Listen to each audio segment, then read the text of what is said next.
ताजा हर खबर पर हम प्रश्न पूछ रहे हैं, हम सवाल कर रहे हैं आपसे कि आखिर झूठी शान के खातिर अपने ही परिवार को, अपने ही खून को, उसको मौत के घाट उतार देना और वो जिससे बेइंतहा मोहब्बत करती है उसे भी मार डालना, क्या ये सही है? हरियाणा के रोहतक में इज्जत की खातिर बेरहमी से कत्ल का मामला सामने आया है। लड़की के घर वालों ने लड़के को धारदार हथियार से काट डाला और लड़के की गर्दन काटकर शव को उसके घर के सामने फेंक दिया।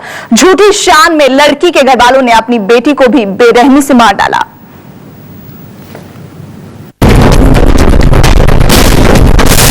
झूठी शान के लिए प्रेमी जोड़े का कत्ल। हरियाणा के रोहतक में प्रेमी जोड़े को तालिबानी सजा। 30 साल की लड़की की हत्या। 21 साल के लड़के का सिर काटा।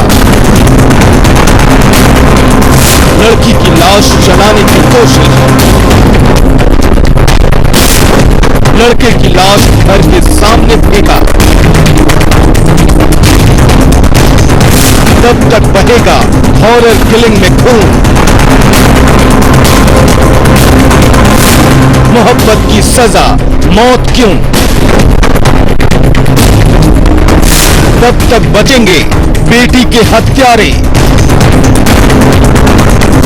झूठी शान वालों को सबक सिखाओ। प्रेमी जोड़े के हत्यारों को फांसी दो।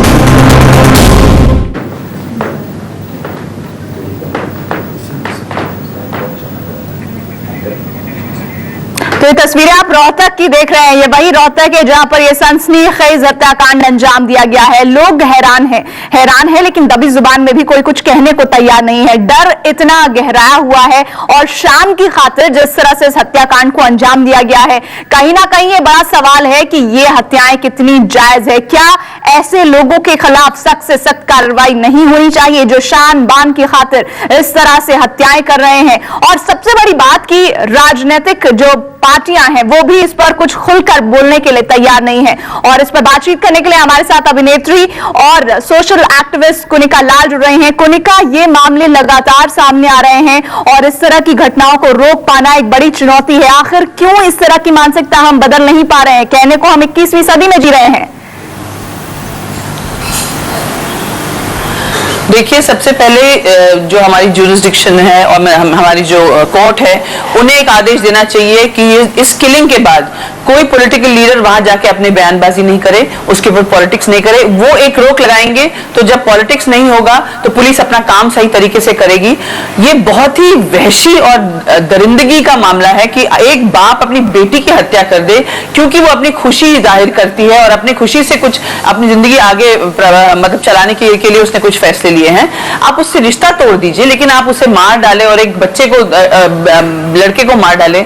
This is really sad. और एक बात मैं बताना चाहती हूँ आपको, पॉलिटिशियंस अगर ये सोचते हैं इस तरह की राजनीति चलती रहेगी तो ये बिल्कुल गलत है, क्योंकि 70% हमारे देश में यूथ है और आज का यूथ बहुत इन्फॉर्म्ड है, बहुत उनके पास बहुत सारे जरिए हैं, चाहे वो सोशल नेटवर्क हो, चाहे मीडिया हो, उसके जरिए वो अपने ओपिनियंस बनाते हैं। और अगर ये यूथ के साथ इस तरह करते रहेंगे तो पॉलिटिशियंस को खड़ा नहीं करेंगे यूथ। आपको याद होगा जो दोषी है गैंगरेप मामले के, उनके वकील एपी सिंह ने कहा कि अगर मेरी बेटी इस तरह से करती मैं तो उसे जिंदा जला देता। क्या ये तालिबानी सोच ही है? इस तरह के हत्याकांड सामने आ रहे हैं। बिल्कुल, मुझे शर्म आती है ये सोचकर कि हमारे देश में ऐसे भी वकील हैं। देखिए, रिलीजन एक बात अलग है, आप अपने रिलीजन को फॉलो कीजिए। मैं तो इस बात से भी मतलब मुझे ये भी पसंद कि हम अपने रिलीजन को सड़क पे ले आते हैं और उसके ऊपर फिर राजनेता नेतागिरी करते हैं। खैर, वो दूसरा चैप्टर है। आप रिलीजन करिए, आप अपने ट्रेडिशंस को अपनाइए, लेकिन ये कौन सा ट्रेडिशन है कि आप अपने बेटी को जला देंगे? ये कहाँ लिखा है? हमारे किसी भी पुस्तक में, किसी भी हमारे कुरान शरीफ में, चाहे गीता में? जी, क्या ये कुंठित मानसिकता नहीं है? ये एक तालिबानी मानसिकता। इस वकील को इनकी जो वकालत की डिग्री है उसको प्रैक्टिस करने से बैन कर देना चाहिए। अगर वो इस तरह से बात करें, अगर ऐसे लोग जो समाज की सोच को, बिल्कुल 100%। और एपी सिंह जैसे लोग ऐसे बात करेंगे जो वकालत कर रहे हैं, जो बैठ के हमारे देश के लिए निर्णय ले रहे हैं या उस निर्णय लेने में जो शामिल हैं, ऐसे लोग अगर ऐसी सोच करें तो फिर आम जनता क्या सोचेगी। मैं तो कहती हूँ एपी सिंह को पहले बैन करो और हमारे जो कोर्ट है उन्हें एक आदेश देना चाहिए कि आज के इंसिडेंट पर और आज के बाद आगे के कोई भी इंसिडेंट हो उस पर कोई पॉलिटिकल नेता जाके अपनी नेतागिरी नहीं करेगा। कनिका, आप हमारे साथ बने रहिए। वो सोच जो तालिबानी की ओर इशारा करती है, वो सोच क्या है, कैसी है, उसकी एक बानगी हमें देखने को मिली दोषियों के वकील एपी सिंह की उस बयान में। आइए सुनवाते हैं आपको वो बयान, फिर आगे चर्चा को बढ़ाते हैं। यदि मेरी बेटी या मेरी बहन शादी से पूर्व संबंधों को प्राथमिकता दे या शादी से पूर्व अपने चाल चरित्र और चेहरे को खराब करे, अपने चरित्रहीनता पर जा रहे, तो मैं ऐसी बहन और बेटी को निश्चित तौर पर अपने फार्म हाउस में खड़ा करके अपने परिवार, सभी परिवार वालों के सामने पेट्रोल डाल के उसमें आग लगा देने की हिम्मत रखता हूँ, जज्बा रखता हूँ। कुनिका, कैसा चाल चरित्र और चेहरा खराब हो रहा है कि आप अपनी ही बेटी को, अपने ही खून को जिंदा जलाने से भी बाज नहीं आ रहे हैं, ऐसी बातें कह रहे हैं। मैं तो कहती हूँ जब मर्द इस तरह की बात करते कि हमारी इज्जत खराब हो गई, हमारी इज्जत लुट गई, हमारी बेटी ने ऐसा किया, अरे भाई आपकी इज्जत आपके ऊपर है। आप जिस तरह बिहेव करेंगे, आप जिस तरह के बयान देंगे उस पर आपकी इज्जत। आज एपी सिंह की इज्जत मुझे लगता है 90% हमारे देश की जनता उसकी इज्जत नहीं करते हैं और जो 10% करते होंगे वो रोहतक में रहते हैं। तो ये कहीं ना कहीं एक सामाजिक दबाव तो है, लेकिन अगर हम हरियाणा के मामले की बात करें, रोहतक की बात करें, तो क्या ये एक राजनीतिक खेल भी है जिस वजह से इस तरह के मामलों को रोका जाना बहुत मुश्किल दिख रहा है? देखिए, खाप पंचायत और ये जो इस तरह के जो समाज के ठेकेदार हैं, ये बहुत ही पावरफुल वोट बैंक है।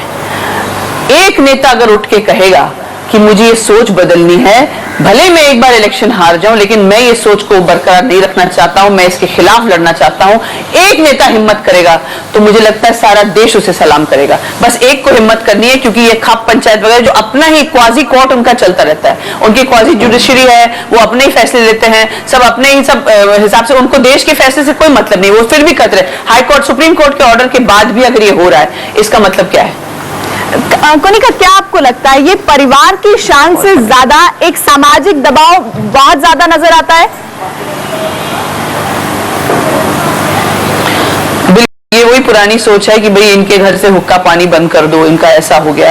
ये बहुत पुरानी हो चुकी है। एजुकेशन लेवल्स कितने बढ़ गए हैं। पहले जमाने में ऐसा होता था, किसी के घर में कुछ हुआ तो अगर लोग समाज में पता चला तो उनके घर से हुक्का पानी। तो इस डर से कि हमें लोग एकदम बॉयकॉट कर देंगे, अगर वो इस डर से एक बच्ची का खून खरीदे, तो लोगों को अब बॉयकॉट करना चाहिए कि आपने अपने बच्ची जिसको आपने इतना बड़ा कैसे लोगों का समाज से बहिष्कार किया जाए। और रोहतक के एसपी का इस मामले पर क्या बयान है, आइए सुन लेते हैं। दिल्ली से उनको दोनों को लेके आए, किसी मोबाइल कांटेक्ट से उनका आपस में कांटेक्ट हुआ और दोनों का शाम को ले आके गाँव में दोनों की हत्या कर दी गई। और हत्या में किस तरह का हथियार यूज किया गया? हत्या में लड़के की तो गर्दन को। और इस बीच रोहतक के डीएसपी अनिल यादव हमारे साथ जुड़ गए हैं। अनिल जी, इस मामले में क्या कार्रवाई अभी तक हुई है और अभी भी क्या कुछ चीजें बची हुई हैं जिनको अभी काबू में पाना जरूरी है? चलिए, लग रहा है कि अनिल तक आवाज नहीं पहुंच पा रही। उम्मीद करते हैं कि वो दोबारा हमारे साथ जुड़े और हमें तमाम पक्ष जो इस मामले में है वो हमसे बांटे। मोहित, हम संवाददाता हमारे साथ जुड़े हुए हैं। मोहित, अब चूंकि परिवार गिरफ्तार हो चुका है, पूरे समाज में किस तरह लगातार इस मामले को देखा जा रहा है, वहां पर इलाके में क्या हालात हैं? देखिए, इलाके में तनाव की स्थिति बनी हुई है और जो रोहतक, झज्जर, भिवानी, ये जो पूरा बेल्ट है, वहां पर गांवों में एक रिवाज है, आपस में लोग बोलते हैं कि एक ही गांव के लड़का लड़की आपस में शादी नहीं कर सकते हैं। और इस केस में तो दोनों का गोत्र भी एक ही था, एक ही गोत्र के दोनों लड़का लड़की थे। इसी के चलते गांव के लोग सामने नहीं आ रहे हैं, कुछ भी बोलने को तैयार नहीं है, लेकिन दबी जुबान में गांव के लोग कहीं ना कहीं कह रहे हैं कि जो कुछ हुआ ठीक हुआ, जो भी लड़का लड़की को सजा दी गई है वो ठीक दी गई लड़की के पिता की तरफ से, क्योंकि उन्होंने जो परिवार के जो रीति रिवाज थे, जो पूरी परिवार की इज्जत थी, पूरे गांव की जो इज्जत थी, उसको ताक पर रख दिया। और दोनों एक ही गोत्र के होने के बावजूद एक दूसरे के संपर्क में थे, एक साथ एक रिश्ते में थे और जल्दी शादी करने का प्लान बना रहे थे। इसी के चलते वो अपने घर से भागे थे।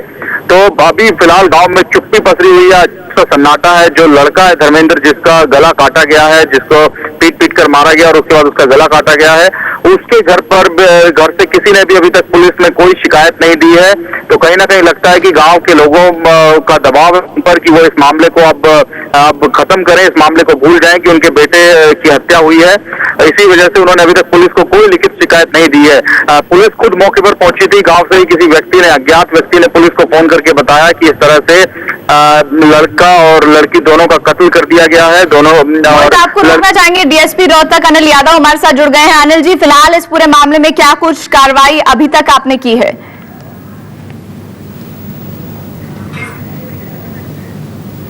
अनिल जी, आवाज आ रही है आपको मेरी? चलिए, लग रहा है कुछ तकनीकी खामियां हैं जिस वजह से उनसे हमारी बातचीत नहीं हो रही है, लेकिन हमारी कोशिश यही है कि DSP Rohtak Anil Yadav telephone line पर आए और तमाम जो पहलू इस मामले पर उजागर हुए हैं उन पर तमाम जानकारियां हम तक पहुंचाएं। मोहित मल्होत्रा इस बीच हमारे साथ जुड़े हुए हैं। मोहित, आप बता रहे हैं कि पूरा का पूरा समाज, पूरा का पूरा रोहतक का वो इलाका जहां पर इस वारदात को अंजाम दिया गया है, लोग दबी जुबान में ये कह रहे हैं कि गलत नहीं हुआ, सही हुआ, ऐसा होना चाहिए, लेकिन क्या कोई ऐसा हिस्सा भी है जो इस बात का खंडन कर रहा है, इस घटना को सीधे तौर पर खारिज कर रहा है? देखिए, गांव की जो रूढ़िवादी सोच है, जो पुरानी सोच है, उस सोच के लोग भी हैं, लेकिन युवा जो है वो इस बात को समझ रहा है। इस तरह के मामलों में अच्छे से खुलकर वो सामने भले ही ना आ पाए, लेकिन गांव के ही किसी व्यक्ति ने फोन किया। अगर ये इस बारे में पुलिस को जानकारी ना मिलती तो पुलिस वहां जाकर लड़की के शव को चिता में से निकाल ही ना पाती, और अगर लड़की का शव जल जाता तो शायद ये बात भी खत्म हो जाती कि लड़की की मौत कैसे हुई, और उसके बाद जांच में पुलिस को दिक्कत हो सकती थी। तो फिलहाल गांव के ही किसी अज्ञात व्यक्ति ने फोन किया है। वो तो कहीं ना कहीं गांव में एक तबका ऐसा है जिसको लगता है कि जो कुछ हुआ गलत हुआ, लेकिन ज्यादातर जो मेजोरिटी है वो ये समझ रही है, ये मान रही है कि जो कुछ हुआ ठीक हुआ। इसी के चलते ऐसे लोग जो कि इस बात से सहमत नहीं है, जिनको लगता है कि लड़के और लड़की की हत्या नहीं की गई थी, उन्होंने चुप्पी साधी हुई है और गांव में अजीब सा सन्नाटा पसरा हुआ है। कोई भी लोग अपने घरों से बाहर नहीं आ रहे हैं। जो लड़के लड़कियां गांव से पढ़ने के लिए स्कूल कॉलेज में आते हैं वो भी आज बाहर देखने को नहीं मिले हैं, वो भी अपने घरों में बंद है। तो एक अजीब सी खामोशी चाहिए गांव में। और अभी तक जो पीड़ित जो लड़का है धर्मेंद्र, उसके परिवार की तरफ से भी कोई लिखित शिकायत नहीं की गई है। वो लोग भी किसी से भी बात करना नहीं चाह रहे हैं। इस पूरे मामले को लेकर जो आला अधिकारी हैं हरियाणा पुलिस के, वो कोशिश कर रहे हैं कि गांव में जो पंचायत है उससे बातचीत की जाए और जो गांव में लगातार टेंशन बनी हुई है, तनाव बनी हुई है, उसको खत्म करने की कवायद एक बार शुरू की जा सके। इस पूरे मामले में समाज एक तरफ शांत है, पुलिस अपनी कार्रवाई कर रहा है, लेकिन राजनेता वो शख्स हो सकते हैं जो इस मामले में संजीदगी दिखाएं तो एक्शन और सख्त तौर पर हो सकता है। लेकिन राजनेताओं की तरफ से क्या प्रतिक्रिया मिली है इस मामले पर?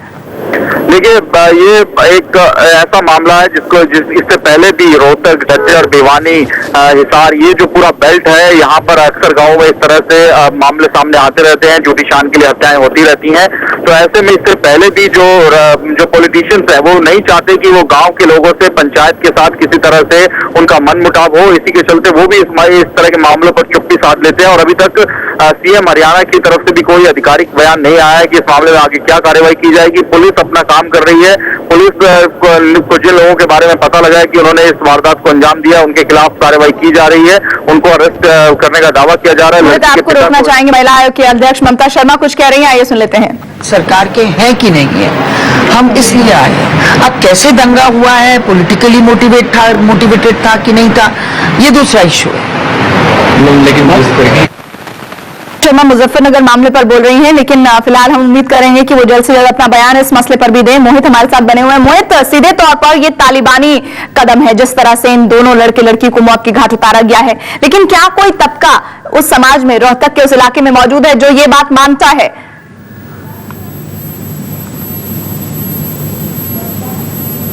लड़की को सजा दी गई, लड़के को सजा दी गई, वो गलत थी। और इसी के चलते वो चाहते थे कि इस पूरे मामले को हाईलाइट किया जाए ताकि इस तरह के मामले फिर से दोबारा गांव में ना हो। इसी के चलते पुलिस को अज्ञात किसी व्यक्ति ने फोन किया है और उसी के बाद पुलिस वहां पर पहुंची, लेकिन पुलिस का विरोध वहां पर कुछ लोगों ने किया। इसके बाद एक्स्ट्रा पुलिस फोर्स बुलाया, खुद एसपी रोहतक के वहां मौके पर पहुंचे और उन्होंने जाकर जलती हुई चिता के अंदर से शव को निकलवाया है और उसके बाद उसको पोस्टमार्टम के लिए भेजा है।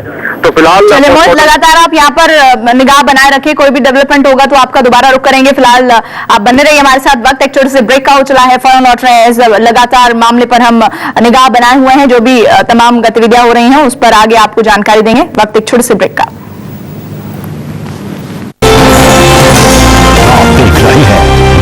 24 नजर हर खबर पर। और लगातार हम ये तस्वीरें रोहतक से आपको दिखा रहे हैं, लेकिन हैरानी इस बात की है कि ये घटना जिस तरह से ऑनर किलिंग की सामने आई है, इस पर कोई भी कुछ कहने को तैयार नहीं है। मोहित मल्होत्रा हमारे साथ बने हुए हैं। मोहित के पास जाए उससे पहले सामाजिक कार्यकर्ता कुनिका लाल हमारे साथ बनी हुई है। कुनिका, आपने सुना हमारे संवाददाता मोहित क्या कह रहे थे कि सब ये समझ रहे हैं कि कुछ एक तबका ये भी है कि गलत मान रहा है, लेकिन कोई कुछ कहने को तैयार नहीं है। दबाव इस कदर है, डर इस कदर है। जी, जो अभी मैंने सुना कि उनके जो लड़के के माँ बाप है उन्होंने अभी तक कंप्लेन तक नहीं किया है, तो सोचिए कि किस कदर डर है, किस कदर भरोसा उठ गया है कि लोग अपने प्रशासन के ऊपर जो भरोसा है वो खत्म हो गया है, पुलिस के ऊपर जो भरोसा है वो खत्म हो गया है। मेरे हिसाब से कोर्ट को एक आदेश देना चाहिए और इन लोगों का चाहे वो सो मोटो एक जैसा होता है कोर्ट में, वैसे इस तरह से इनका एक कंप्लेन दर्ज होना चाहिए और कोर्ट को आदेश देना चाहिए कि इनके परिवार को पूरी सुरक्षा दी जाए, क्योंकि हो सकता है इनके ऊपर ये दबाव बनाया गया अगर उनके घर में कोई बेटी हो या कोई और बच्चे हो कि भाई हम आप तुम्हारे बाकी बच्चों को मार देंगे, ऐसा भी हो सकता है। देखिए ऐसा भी होता है लड़के के परिवार की तरफ से कोई शिकायत दर्ज नहीं करवाई गई है।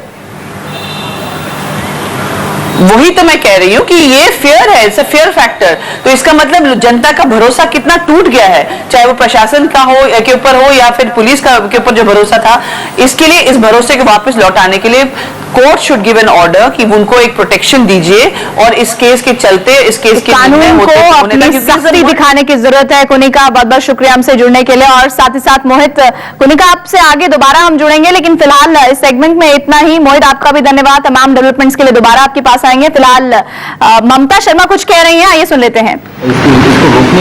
देखिए, कमीशन का ये काम नहीं है कि ये पॉलिटिकली मोटिवेटेड था या नहीं था, दंगा हुआ है और हम ये चाहते हैं कि जो दंगे में महिलाएं पीड़ित हैं उनकी क्या हालत है, उनके लिए प्रॉपर इंतजाम। ममता शर्मा किसी और मसले पर बोल रही हैं, उम्मीद है कि वो इस मसले पर बोलें और उनकी बयान को हम आप तक पहुंचाएं। और इसी के साथ ही बुलेटिन में फिलहाल इतना ही है, अभी बहुत कुछ और देखते रहिए न्यूज़ 24।